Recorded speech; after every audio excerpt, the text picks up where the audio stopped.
Hello, देखिए मेरा नाम सुधीर पांडे है और मैं सदोल कॉलेज से हूँ। ये आपकी ऑनलाइन क्लास चल रही है और ऑनलाइन क्लास 12th, ठीक। बात कर रहे हैं फिजिक्स की, क्लास 12 फिजिक्स की, ठीक है। तो पढ़ाने जा रहा हूँ Hindi medium, English medium, class 12 physics, ठीक है। चैप्टर नंबर फर्स्ट देखते हैं। पहला चैप्टर कौन सा आपका? Electric field. इलेक्ट्रिक फील्ड क्या होता है इसके बारे में पढ़ेंगे, ठीक है। इस चैप्टर के बेसिक में जितना पढ़ाऊंगा उसके नोट्स आपके व्हाट्सएप पे आ जाएंगे, तो उस नोट से आप नोट कर लीजिएगा और कॉलेज में काम पूरा कर लीजिएगा। आपके कॉलेज खोले तो वहाँ पर काम रोचक होगा आपका। यहाँ बात करते हैं पहला chapter number first, class 12 Hindi एवं इंग्लिश मीडियम है, दोनों कम्प्लीटली है। बात करते हैं चार्ज को हिंदी में क्या बोलते हैं हम लोग? आवेश बोलते हैं भाई। क्या बोलते हैं? आवेश बोलते हैं। तो ये कौन सी प्रॉपर्टी है? इंट्रिंसिक प्रॉपर्टी है। और किसकी प्रॉपर्टी होती है? मैटर की। मतलब चार्ज जो होता है वो मैटर की बोल सकते हैं कि लास्ट प्रॉपर्टी होती है। मैटर की क्या होती है? लास्ट प्रॉपर्टी होती है, ठीक। बेसिक तो होते हैं चार्ज, उसे कहते हैं जिसके अंदर कुछ ना हो। भाई नॉर्मल देखिएगा, ये बहुत लंबा लेक्चर है ये, ठीक है। जिसके अंदर कुछ ना हो, एकदम लास्ट मैटर की एकदम लास्ट प्रॉपर्टी होती है जिसके अंदर कुछ ना हो। यहाँ देखिए चार्ज के बारे में बेसिक पॉइंट क्या आता है। सबसे पहले चार्ज का सिंबल क्या होता है? चार्ज का सिंबल क्या होता है भाई? क्यू होता है या फिर स्मॉल क्यू हो सकते हैं। ये होता है चार्ज का सिंबल होता है। चार्ज के टाइप कितने होते हैं? एक पॉजिटिव चार्ज होता है भाई, क्या होता है? पॉजिटिव चार्ज, और एक होता है नेगेटिव चार्ज, ठीक। यदि आप भूल जाते हैं बेसिक रूप से कि चार्ज क्या होता है, पॉजिटिव होता है, नेगेटिव, और कैसी प्रॉपर्टी है? इंटेंसिक प्रॉपर्टी होती है। किसकी होती है? मेटल की होती है। अब आपको देखना क्या होता है चार्ज। अगर आपको बेसिक डिफरेंस याद करनी है तो बोलते हैं number of electron by number of electron is called charge. इलेक्ट्रॉनों की संख्या को आवेश कहते हैं, तो ये बोल सकते हैं। अब इलेक्ट्रॉनों की संख्या को आवेश कहते हैं, ये फॉर्मूला पढ़ा होगा आपने, Q बराबर Ne ऐसे करके प्लस माइनस Ne। अभी हम इसके बारे में बात करेंगे, कुछ समय बाद अच्छे बात करेंगे ऐसा क्यों होता है। फिलहाल अगर आपको बेसिक परिभाषा नहीं आती है तो आप इसको पढ़ सकते हैं, number of electron is called charge, ठीक है। तो इलेक्ट्रॉनों की संख्या को क्या कहते हैं? चार्ज कहते हैं। देखिए आगे देख सकते हैं हम लोग।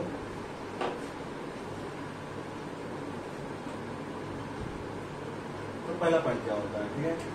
चार्ज हालांकि दो टाइप के होते हैं, एक पॉजिटिव चार्ज होता है और एक नेगेटिव चार्ज होता है। अब देखिए दूसरा पॉइंट, एक होता है फंडामेंटल चार्ज।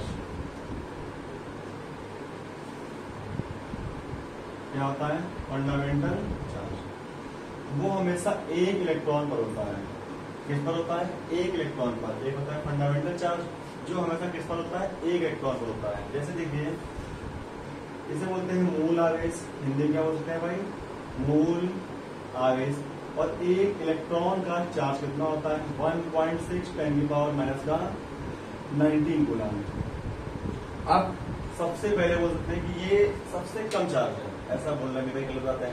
जैसे एक इलेक्ट्रॉन का चार्ज इतना होता है भाई, कितना? 1.6 10⁻⁻19 कूलम। इससे कम भी चार्ज होता है, मगर देखिए ये फंडामेंटल चार्ज होता है जो कि इंडिपेंडेंट होता है। मेरी बात ध्यान सुनिएगा, क्या होता है भाई? इंडिपेंडेंट, मतलब ये किसी पर डिपेंड नहीं करता। ये आपके पूरे एटमॉस्फेयर में एकदम ओपनली अलग रहता है, ठीक है। तो इंडिपेंडेंट का क्या होता है? फंडामेंटल चार्ज जो किसी पर डिपेंड नहीं करता है। इससे छोटे भी होते हैं, जैसे वैल्यू दी हुई 1.6 10⁻⁻19। इससे छोटे चार्ज क्या होते हैं? जैसे क्वार्ट्स आता है। क्या आता है? क्वार्ट्स। तो वो डिपेंड होता है, किसी पर डिपेंड करता है, तो उसकी वैल्यू क्या मानी गई? इससे छोटी मानी गई। तो ये सबसे छोटा होता है। एक इलेक्ट्रॉन पर जो चार्ज होता है वो सबसे लेस होता है, सबसे लेस होता है। और रियलिटी में क्या इलेक्ट्रॉन को देखा गया है? अगर देखा जाए तो पूरे यूनिवर्स में इलेक्ट्रॉन को नहीं देखा गया है, ठीक है। आज तक नहीं देखा गया, सिर्फ एक अनुमान से हम इसके बारे में पढ़ते हैं। एक इलेक्ट्रॉन का कितना होता है भाई? 1.6 10⁻⁻19। तो देखिए यहाँ पर एक इलेक्ट्रॉन के चार्ज क्या बोलते हैं? Fundamental charge.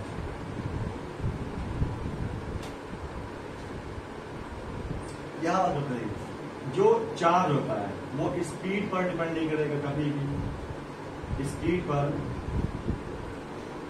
डिपेंड नहीं करेगा, नहीं करता है। पहला बेसिक पॉइंट, चार्ज स्पीड पर डिपेंड नहीं करता है, ठीक। और एक चीज देखिए, अगर कोई ऑब्जेक्ट है, किसी चीज में चार्ज है, जहां पर चार्ज होगा, चार्ज मतलब आवेश होगा, ठीक, उसमें मास जरूर होगा, मास क्या होगा, जहां पर चार्ज होगा उसमें मास जरूर होगा। तो ये बात रहेंगे, जहां पर चार्ज होगा उसमें मास क्या होगा, कुछ नहीं कुछ उस ऑब्जेक्ट का कुछ न कुछ मास जरूर होगा। तो देखिए जैसे अगर हम बात करेंगे, 2 पॉइंट आते हैं, ठीक है। मान लीजिए चार्ज के बारे में पढ़ लिया आपने, ठीक। चार्ज के बारे में क्या पढ़ा, पॉजिटिव होता है और नेगेटिव भी होता है। दूसरा क्या पढ़ा, स्पीड पर डिपेंड नहीं करता है। ऐसे मास के बारे में पढ़ सकते हैं भाई, मास के बारे में बहुत नॉर्मल सी बात होती है। सबसे पहले केवल पॉजिटिव होता है, ठीक, और भाई स्पीड पर तो डिपेंड करता है, स्पीड पर डिपेंड करता है। ओके, यहां देख सकते हैं आप लोग,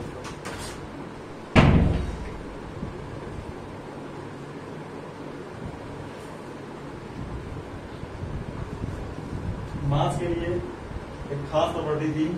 तो मास के लिए बेसिक प्रॉपर्टी फॉर्मूला था, जैसे कि m बराबर m नॉट अंडर रूट में, ठीक है, और सेकंड हो गई थी। तो चार्ज होता है कैसा होता है, पॉजिटिव, स्पीड पर डिपेंड नहीं करता। दूसरा करते हैं मास के, मास केवल पॉजिटिव होता है भाई, स्पीड पर डिपेंड करता है। तो जैसे मास के लिए फॉर्मूला था m बराबर m नॉट अंडर रूट में 1 माइनस का v square upon c square, ठीक। तो m equal to m not upon under में 1 माइनस v स्क्वायर। देखिए v square upon c square, c क्या है, speed of light, m not क्या है, जैसे बोल सकते हैं यहाँ पर देखिए m नॉट जो होता है, ये बात कर रहे हैं मास के लिए भाई। हम ये बता रहे हैं यहाँ पर कि मास स्पीड पर डिपेंड करता है, क्यों करता है, कैसे करता है। तो ये उस चीज का फॉर्मूला है, शायद मैंने क्लास 11 का मतलब रिवाइज करवाया आप लोगों को। तो m नॉट क्या होता है भाई, रेस्ट मास होता है। v क्या होता है, वो ऑब्जेक्ट स्पीड होती है, ऑब्जेक्ट की स्पीड होती है। और c क्या होता है, स्पीड ऑफ लाइट होता है, स्पीड ऑफ लाइट होता है। m क्या होता है, या मूविंग मास होता है, मूविंग मास। देखिए भाई, जिसको भी हिंदी इंग्लिश दिक्कत हो रही है बता दें हमको, ठीक है। तो v होता है, स्पीड होती है इसकी और की, ठीक है। c क्या होता है, speed of light. m not क्या होता है, रेस्ट मास। और m क्या होता है, मूविंग। ऐसा आइंस्टीन बात कर रहे हैं, आइंस्टीन ने ये फॉर्मूला आइंस्टीन का था, ठीक है। तो आइंस्टीन ने न्यूटन को क्या किया था, न्यूटन का सेकंड लॉ होता है। तो न्यूटन का सेकंड लॉ जब आता है F इक्वल टू ma, तो F इक्वल टू ma कब आया था, F इक्वल टू ma तब अप्लाई होता है जब आप रेस्ट फॉर्म में होंगे। तो आप कैसे होंगे, रेस्ट फॉर्म में होंगे, ठीक है। जैसे आप मूव कर रहे हैं, जैसे जैसे आप मूव करेंगे नॉर्मली, तो आपका मास क्या होगा, इंक्रीज करेगा, मास क्या होगा, इंक्रीज करेगा। वहां पर नॉर्मल लाइफ में न्यूटन लॉ क्यों सही मान लिए गए, क्योंकि हम कितना तेज दौड़ सकते हैं, 100 किलोमीटर पर आवर, अरे बहुत ज्यादा हो गया फिलहाल, ठीक है, या उससे कम। मगर यहाँ पर हम जो भी बात करेंगे वो इलेक्ट्रॉन से करेंगे भाई, इलेक्ट्रॉन से करेंगे, प्रोटॉन से करेंगे, या फिर न्यूट्रॉन से करेंगे भाई। पढ़ रहे हैं इसके बारे में, तो हमने चार्ज पढ़ा, charge Q equal to IT होता है, Q इक्वल टू NE होता है, depend on number of electron, depend on current. तो हम बात करें तो इलेक्ट्रॉन की स्पीड कितनी होती है, जैसा c होता है स्पीड, अब इसकी स्पीड कितनी होती है, 3 इंटू 10 की पावर 8 मीटर पर सेकंड, ठीक है। मगर अगर ये मेरे बारे में बात होती जहां पर न्यूटन लॉ क्या है, F इक्वल टू ma दिया, ठीक है, ये तब सही माना कि m क्या होता था, इन्होंने बोला हमेशा किस फॉर्म में रहेगा m, जैसे बता रहा हूँ फर्स्ट आए F इक्वल टू ma दिया, m हमेशा रेस्ट फॉर्म में रहेगा चाहे जितना तेज दौड़ ले। तो ये हमारे बारे में बात हो रही थी, उस जगह इनका रूल सही मान लिया गया, ठीक है। तो यहाँ पर सीधा हिसाब ये होता है कि इलेक्ट्रॉन अगर मूव कर रहा है तो उसकी स्पीड, ये इलेक्ट्रॉन की स्पीड डिफरेंस करेगा। तो इलेक्ट्रॉन की जो भी स्पीड होगी वो लगभग 10 की पावर 6 के आसपास होगी। तो 10 की पावर 8 से कितनी ज्यादा है या कितनी कम है बताइए भाई, सिर्फ थोड़ी कम है ना। तो इसके कंपेयर में इसको हम जीरो नहीं कर सकते, ठीक। यदि ये बात मेरे बारे में होती तो इसके कंपेयर में इसको हम जीरो कर लेते, तो एक ये पूरा जीरो होता, एक से कोई फर्क नहीं पड़ता, m किसके इक्वल होता है, m नॉट के इक्वल आ जाता है, ठीक है। मगर बात कर रहे हैं इलेक्ट्रॉन की, तो इसके कंपेयर में ये स्पीड क्या होगी, कम तो होगी नहीं भाई, नहीं होगी ना। इसलिए बोल रहे हैं कि उन्होंने कहा था मास के बारे में बात कर रहे हैं, यदि आप कोई ऑब्जेक्ट चलता है या फिर इलेक्ट्रॉन मूव करते हैं, तो क्या जैसे कोई इलेक्ट्रॉन जैसे ही मूव करेगा उसका क्या होगा, मास m से क्या बन जाता है, सॉरी m नॉट से क्या बन जाता है, m बन जाता है, मतलब उसका मास क्या हो जाता है, इंक्रीज कर जाता है। मास क्या होता है, इंक्रीज करता है। जैसे इलेक्ट्रॉन मूव करेगा उसका मास क्या होता है, इंक्रीज कर जाता है। तो ये देखिए तो ये बेसिक फॉर्मूला था, जिससे बात ये होती है कि जो मास होता है वो स्पीड पर डिपेंड करता है। ठीक है, तो इसको आप समझ सकते हैं। हालांकि इतने आपके यूज नहीं, मतलब थोड़ा बेसिक है, शुरुआत कर रहा हूं मैं, अभी आगे बढ़ सकती है प्रोग्रेस में। देखिए तो आगे बात करते हैं। तो चार्ज के बारे में कुछ पॉइंट लिख सकते हैं। चार्ज जो आवेश होता है ना तो क्रिएट हो सकता है, ठीक है, और ना तो डिस्ट्रॉय हो सकता है। बस क्या होता है, सबसे स्मॉलेस्ट प्रॉपर्टी होती है, सबसे स्मॉल पार्टिकल होता है जो कि इंडिपेंडेंट होता है, जो किसी पर डिपेंड नहीं करता है। ठीक है, और स्पीड पर डिपेंड करता है। और बेसिक रूप से क्या होता है, जो चार्ज होता है वो पूरा पूरा मान सकते हैं आइसोलेटेड होता है। ठीक है, याद रखें। नेक्स्ट बात कर रहे हैं आवेश का